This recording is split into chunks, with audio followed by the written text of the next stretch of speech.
Today on the channel, they say there's no place like Springfield, but there's no place like San Diego either, with the San Diego Comic-Con G.I. Joe Classified Hasbro exclusive Shipwreck versus Cadet Deming. And the spirit of Ultimate Warrior will run forever!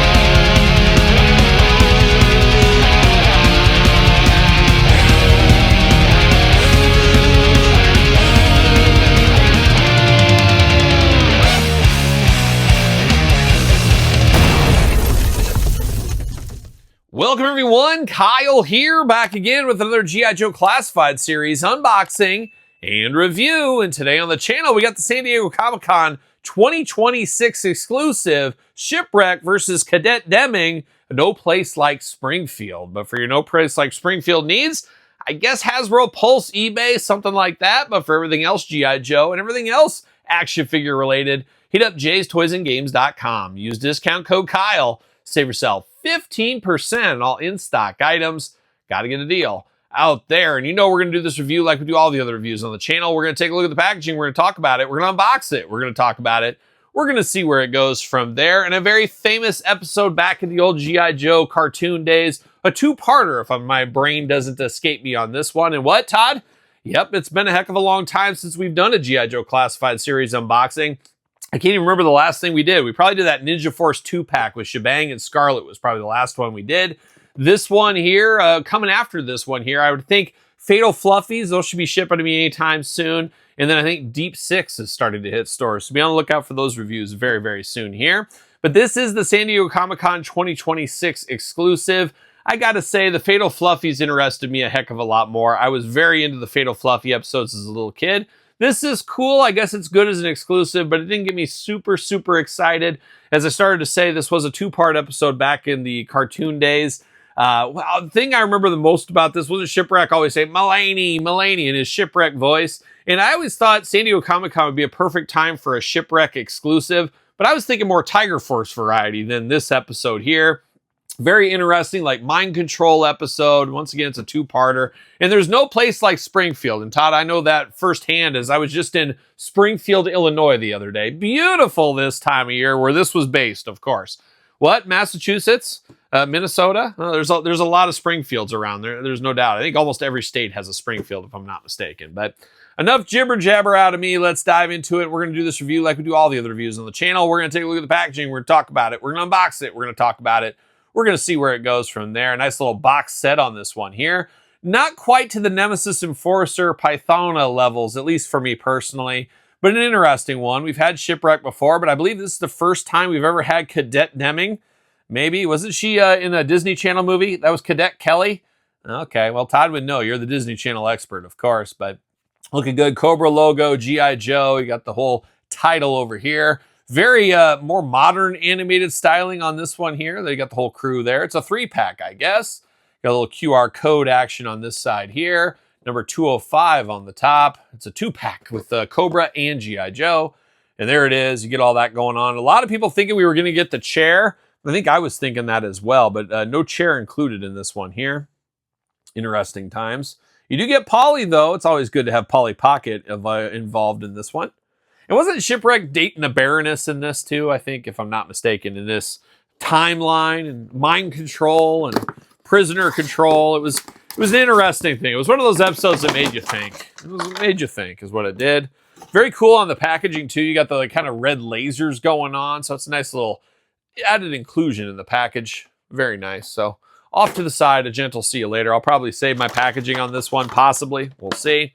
But you do get the computer, you get the figures, you get all kinds of stuff going there. You even get another plastic thing full of weapons. So I'm going to take all this offline, get all the twist ties off of this, and we'll be back with There's No Place Like Springfield 2026 San Diego Comic-Con exclusive. All right, there's no place like Springfield. We got everything out of the package. Let's start with the accessories, then we'll work our way through the figures itself. But we do got the little computer system here. Looking interesting. Mars Industries. Destro's involved as well, but it's just a little computer piece. This isn't a bad accessory, though, because you can use this with other toy lines if you want to. You want to stick this with Reed Richards in his lab or something with Marvel Legends. There is some extra use out of this, but it is just a nice thin little plastic piece. I can see somebody 3D printing things like this as well. Would have been nice if there was like a little compartment in here and you could store your extra accessories in it. That would have been kind of nice, but is what it is. Nice little computer here. You got all the buttons going on.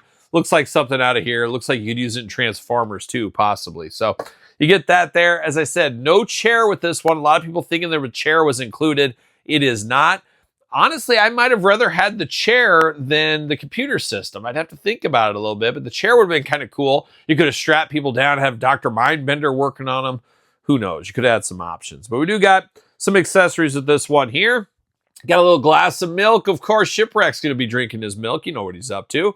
Looking nice. I think on the glamour shots, that was on top of the computer. So you do got a little of that. You can use that with anybody you want to, as usual. We do got a little sword action, and you got the sheath, too. A little bend in the sword here. Todd, there's a little bend in the sword. You're familiar with that from what you've told me. We got a little bend in the sword here. The sheath here does go on Miss Cadet Deming over there. So you just plug that into her. Looking good. Red and black attack. You got a big long blade right here. We've seen this one before. Silver blade, black handle. Looking good. You never know. I get to see Shipwreck putting this in his mouth and swimming away or something like that. We got two hands for Cadet Deming here. Two fists of fury ready to throw down at a moment's notice. We got those going on. We also got her little glasses. Little black glasses here for her. Looking good is what it is. And then we got a pistol. We got a little pistol. Poor Shipwreck's got no weapons in this fight. I mean, you can give him this knife, but it is for her. So she gets all the weapons. I guess he is the captured here. And it was like 6 years in the future, 10 years in the future, something like that. And I remember him being married. Wasn't it like Mara or Mara or something like that? And I would, like I said earlier, you'd always be yelling, Mulaney, Mulaney, that whole thing. It was good to see Polly there, though. It was nice to see Polly, part of the fun. But an interesting episode, a dark episode for the G.I. Joe cartoon, and a two-parter as well, which was great. But after you'd seen those episodes 10 times, you're like, oh, man, two-parter. That means tomorrow it's going to be part 2. Maybe I just skip out on my Joe watching tomorrow. I remember I had to do that a few times or two. But an interesting time. But one thing a lot of people don't know, Todd McFarlane, myself included until just recently, but you know the Springfield where Cobra was from? Did you guys ever hear who the mayor of Springfield was? Conrad Hauser, Duke. Yep, exactly right. Conspiracy? I think not. I think he was a double agent for Cobra. Of course, as we know, Duke, one of the worst people of all time. In the Epstein files, numerous HR violations, burned down the pit, a known racist, many issues with this Duke, Conrad Hauser. But a lot of people don't know he was the mayor of Springfield. It was a wild time. So the more you know, I'm always looking out for everybody around these parts here. Always looking out for the birds, too. We got Polly here. You got a little Crystal Logic like a young Manila Road down here as well. Looking good, shooting that out there. This is removable from Polly, but it's a new Polly. That's kind of cool to see a different Polly on this one here. I'm here for that. But Polly made every little kid back in the day want to get a parrot. I always thought it'd be the coolest thing to have a parrot just to converse with, have somebody to talk to. And then I grew up and I got Todd McFarlane on the couch. So happens to the best of us here. Not everybody needs a parrot. You can get your own Todd McFarlane if you believe in yourself enough. If you believe in yourself enough, Todd. But love the look of the bird here. Looking nice. No issues with that. Cool to see that along the way. But I guess we'll go ladies first. We'll go with Cadet Deming. Don't confuse her with Cadet Kelly, of course, from the Disney Channel once upon a time. Very interesting head sculpt out of the package. She's got like, was that Chips? Not Chips Ahoy. Ships Ahoy? I don't know what it was. Remember Stranger Things? You guys ever heard of Stranger Things? What was the girl? It was like Uma Thurman's daughter, though. And they were working in like the ice cream store. She kind of has that going on with that little hat on the top there. Looking interesting. Got the blonde hair here. This lady looks like your aunt in the 1980s. If you were around, you were a little kid in the 80s, it felt like everybody had an aunt that looked like this. She had this kind of hair going on and kind of the makeup face, and it was based in the 80s, so that makes sense there. But she's got a very 80s look to her in the face. Cadet Deming looking very cool. Now, the hair is removable on this one. You just pop it off, and she can do the bald look like a young Sinead O'Connor, or you could throw on another hairdo here. Very similar without the hat. I don't think I like the hat head very much, but it is similar there. And if you want to take it to the next level, she does come with an extra head here, Crimson Guard style here. Of course, female Crimson Guard. Got to get the reuse out of this, but in blue this time. And I could see some people saying, I don't like the cartoon. I don't like the character-specific stuff that this is involved in. I just want an army builder. You could use this as just a straight up female Cobra Guard, which wouldn't be a bad look either. So it does look very nice. Nice in blue. We're used to the red usually. And she was pals with Zaymon and Tomax, as we do know in the episode that this does feature. But getting into her here, we've seen this before, but we got it in a nice blue colored suit here with the red piping, the red Cobra insignia. She's got those insignias on her chest as well. Little cord on the side here. Got the gloved hands. Got a gripping hand and a gripping hand. 2 gripping hands. Got a spot for the knife. Got a spot for the pistol on the side if you need to. Big old black boots. Then you got the blue suit throughout here looking good. Arms all the way around. A little butterfly shoulder in there. Bicep cut. Double jointed. Pinless elbows. Playing all the hits there as well. Up and down on the side to side on the hands. Looking good. Head back and forth side to side. Head removable on this one. Hula hoop plus traditional waist. Big old splits if you need them. Drop down hips as usual with the G.I. Joe classified figures. Leg goes up for the big boot. Thigh cut. Double jointed pinless knees. Boot cut. Ankles back forth side to side up and down. Playing all the hits as far as articulation goes right here. Not a bad piece of business. Not going to be like a top 10 figure for me this year. Kind of is what it is there. As I said, I wasn't over the moon with this exclusive here. There's a lot of exclusives I'd rather have than this, but it is kind of cool to get a character-specific cartoon episode, as this does feature. Something cool about that. But we got Shipwreck, one of my all-time favorite Joes, one of my absolute favorites, and one of the guys that was one of the first on the Joe team that said, you guys know Flint's really the leader around here. And everybody's like, well, yeah, we all figured that, but nobody said it out loud. And Shipwreck was the one that started that once upon a time. They all said, down with Duke, and Flint said, hey, no mutiny on my watch, guys. We just got to follow the rules, is what Flint said. But this Shipwreck's a different one. This isn't what you think of with Shipwreck, but Shipwreck had a tough go in that 2-parter episode. Got the bandage head going on there, and he's aged a lot, unfortunately, Shipwreck. Went fully gray in the beard and the hair. Just seen better days. 2 eyes, 2 ears, a nose, and a mouth. Got the old beard there, even into the push broom, looking good, and then the bandage is up top. As usual, it is removable like we saw with Shipwreck before. When are we going to get that Tiger Force Shipwreck? That's the one I want. Or you can go full-on hair with Shipwreck here, looking extra debonair like a male model. Or a crack addict on the side of the road. One or the other is what he looks like there. I'm not exactly sure. Got a nice high-collared shirt here. Got a kind of a dress shirt in gray. Very drab, very lack of color. Got those forearm tattoos like a real sailorman. Got 2 trigger hands out of the package as well. No real extra accessories with Shipwreck, unfortunately. Got the brown pants going on here. I feel like we've seen these pants somewhere. I'm always the worst. I feel like we've seen, maybe we saw it with Shipwreck before, that belt buckle. That could possibly be it. We'll pull that out here in a second. But as I said, brown pants here, down into the brown shoes, brown boots, whatever you want to call them. He does got a little butterfly action there in the arms all the way around, bicep cut, double jointed, pinless elbows, playing all the hits, hands back and forth side to side, head back and forth side to side, neck back and forth side to side, hairpiece removable, ab crunch on Shipwreck, waist articulation. Those Shipwreck splits, look at that. He's ready to swap the poop deck with those split moves there. Leg goes up for the big old boot if need be. Thigh cut, double jointed pinless knees. Then you get ankles back, forth, side to side, up and down. Our usual classified articulation continues with Shipwreck and all-timer in the Joe canon universe there, looking very good.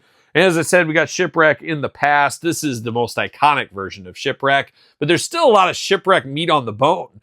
This one is fine for what it is. Probably the last version I would honestly like to have, but give me the Tiger Force version. I'd also like the stocking hat version there. I'd like that one. And then I think Shipwreck didn't even have one where he was like in a full-on wetsuit one time. I wouldn't mind that one either. Another cool thing with this, let me see here. Yes, these are the same pants, just painted differently with Shipwreck. I thought they were reused from that. It's reuse across the board here is what this is for Shipwreck. Gotta get the most out of your molds, I guess, at the end of the day. But one of the cool things here is you can swap the head or the hair pieces around. You can put this on Shipwreck. You can have a brown beard, gray hair if you want to. So there is some room for some customization if that is your thing with this one here. But that's the 2-pack.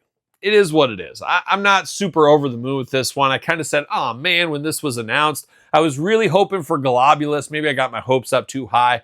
Probably going to be Globulus next year with the anniversary of the Joe movie. Hopefully the Joe movie returns to theaters. I always see it whenever I can in theaters, just like the Transformers movie coming up here very soon.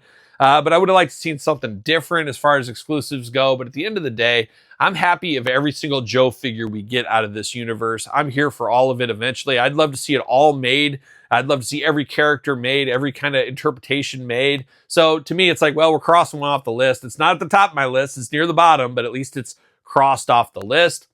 I don't think this would go very well at traditional retail. I think this worked as a San Diego Comic-Con exclusive. They should have played up the Shipwreck San Diego connection maybe a little bit more. I don't know. This could be a future clearance sale item. I'm not sure if it's super popular. Fatal Fluffies to me are the more popular one. I know not everybody loves the sci-fi elements of G.I. Joe, but as a little kid, I thought that was one of my favorite episodes of the G.I. Joe universe, from the cartoon universe at least. So I did order 2 Fatal Fluffies. I'm not opposed to trying to track one more down. I feel like that's a gang of 3 you really need.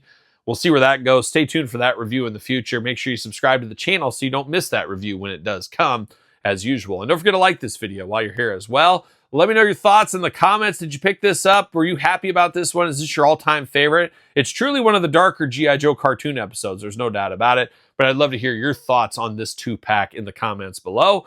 Don't forget Patreon. Don't forget YouTube channel memberships to support the channel to get early access to all my videos and everything we do here on the channel. SirPaul64 on the X, _Kyle_Peterson on Threads, Instagram, TikTok, and The Kyle Peterson Show at gmail.com, which is the name of my podcast, The Kyle Peterson Show, available where podcasts are found, with videocast on YouTube. So for Cadet Deming and Shipwreck, San Diego Comic-Con 2026 exclusive, I'm Kyle. See you guys all real soon. Well, are we gonna dance or are we gonna play?